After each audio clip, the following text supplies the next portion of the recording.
Salut à toi, bienvenue sur l'œil du scorpion. Alors aujourd'hui, petite vidéo concernant nos amis la balance, nos amis les balances. Alors aujourd'hui, on va voir un petit portrait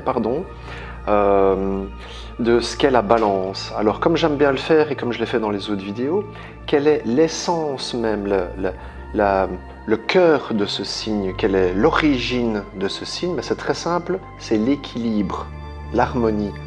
Quand on voit une balance un petit peu à l'ancienne avec deux plateaux, eh bien, elle est capable de garder, de trouver l'équilibre entre deux choses, entre deux personnes.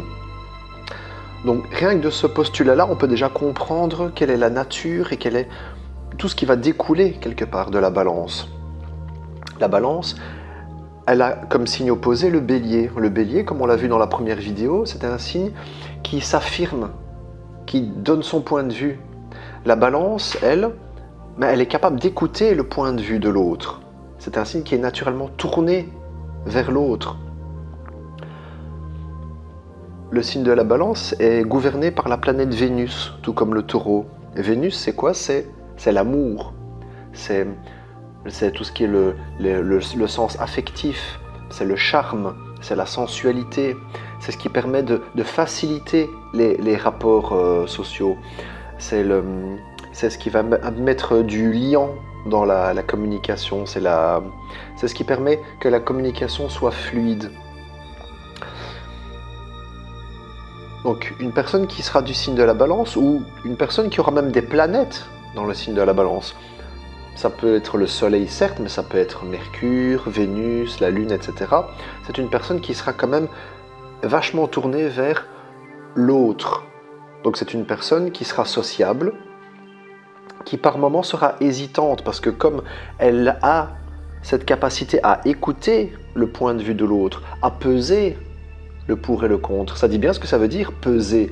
C'est la balance qui pèse. Donc à peser le pour et le contre, elle a une certaine peur de déplaire qui fait que parfois elle hésite à prendre ses propres décisions par elle-même et parfois elle peut se laisser un petit peu influencer par le point de vue de l'autre.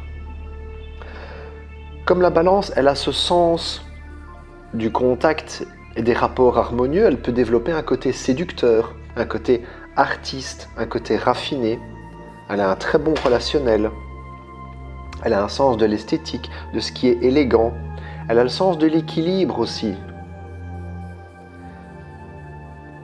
C'est un signe de paix. Pourquoi? Parce que quand on fait la paix avec quelqu'un, c'est qu'à un moment, on a arrêté de se disputer et on prend l'autre en considération.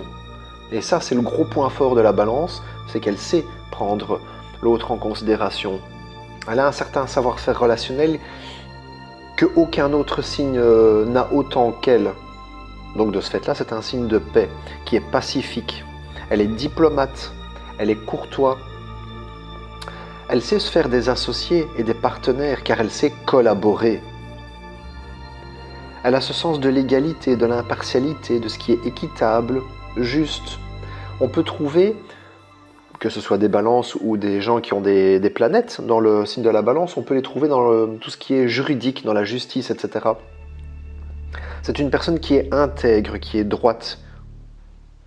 Et sa plus grande peur, forcément, comme elle est au fond d'elle animée par cette capacité à aller vers l'autre, à prendre l'autre en considération, sa peur la plus grande, ce serait de déplaire. Elle a peur du désaccord. Donc ça, c'est bien que nos amis les balances en prennent compte, qu'elles en prennent conscience que parfois on peut faire des choix par peur de déplaire, mais des choix qui ne te conviennent pas, ami de la balance. Donc à toi à équilibrer aussi justement. C'est un signe qui a le sens de l'harmonie, de l'équilibre, qui a un bon sens du savoir-faire relationnel. Elle sait prendre les autres en considération, elle a le sens du partenariat, du partage et de l'écoute d'autrui. Les relations de ce fait-là sont très facilitées. Donc oui, forcément, le danger pour la balance, quelque part, ce serait de ne pas arriver à prendre des décisions seule, d'être trop dans l'hésitation, de trop écouter le point de vue de l'autre jusqu'à être influencé et de ne pas pouvoir faire des choix personnels. Donc la balance, elle doit prendre exemple sur le bélier qui est en face et qui sait s'affirmer. faire des choix personnels, ami de la balance, ça ne veut pas dire que tu ne prends pas l'autre en considération, mais tu comprends que à force d'être trop tourné vers l'autre, tu peux finir par t'oublier toi-même.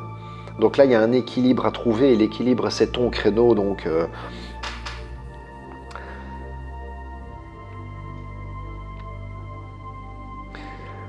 Donc voilà. Donc je t'invite à regarder ce que tu as dans le signe de la balance et dans la maison 7. Pourquoi? Parce que la maison 7, elle est en analogie, elle est en lien avec la balance, qui est le 7e signe du zodiaque. Et justement, la maison 7, c'est la maison du couple, du partenariat, des associés, de l'ouverture à autrui. Donc je t'invite à regarder dans ton thème astral de naissance si tu as des planètes en balance ou dans la maison 7. Et aussi où se trouve Vénus, parce que Vénus est ta planète maîtresse. Donc ici, si on fait un rapide tour de quelques planètes, un soleil en balance, c'est quelqu'un qui projette sa lumière, qui projette sa chaleur, mais de manière harmonieuse. Donc c'est quelqu'un qui a une personnalité tournée vers les autres. C'est quelqu'un qui est diplomate, qui a un caractère diplomate. Si on a par exemple une lune en balance, c'est quelqu'un qui, au fond d'elle-même, parce que la lune c'est les émotions, c'est le fort intérieur, c'est la phase immergée de l'iceberg, c'est qui on est au fond de soi-même. Avec une lune en balance, on a besoin de contact, on a besoin de développer de l'harmonie et de la diplomatie dans nos rapports sociaux. Un Mercure en balance aura cette capacité de communiquer de manière même élégante, cette manière de communiquer de manière à ce que l'interlocuteur entende correctement et sans se sentir agressé ce qu'on a à dire. Donc il y a vraiment un sens de la diplomatie, mais d'une excellence absolue. Quelqu'un qui aura de nouveau un Mercure en balance, c'est quelqu'un qui va penser aux autres. C'est quelqu'un dont le mental sera tourné vers les bonnes relations, vers l'harmonie, vers l'équilibre. Si quelqu'un a un Vénus en balance, forcément Vénus va se trouver bien dans ce signe-là. Donc une Vénus en balance, elle aime les rapports harmonieux. La façon dont elle va aimer en couple, c'est que les deux soient sur un même pied d'égalité, voire parfois un petit peu se sacrifier par peur de déplaire une fois de plus. Un Mars en balance, c'est quelqu'un qui va savoir agir pour le bien de l'autre, pour l'intérêt commun, certes, mais aussi pour le bien de l'autre. Quelqu'un qui aura un Jupiter en balance, c'est quelqu'un qui sera enthousiaste à l'idée de créer de l'harmonie. Voilà, c'était la petite vidéo sur nos amis les balances. Donc je t'invite encore une fois à regarder ce que tu as dans ce signe-là en maison 7 et la relation qu'il y a avec Vénus dans ton thème astral. Si tu souhaites un thème astral personnalisé, tu peux me contacter, mon adresse mail se trouve en bas dans la description. Merci d'avoir regardé cette vidéo, tu étais sur l'œil du Scorpion, à très bientôt.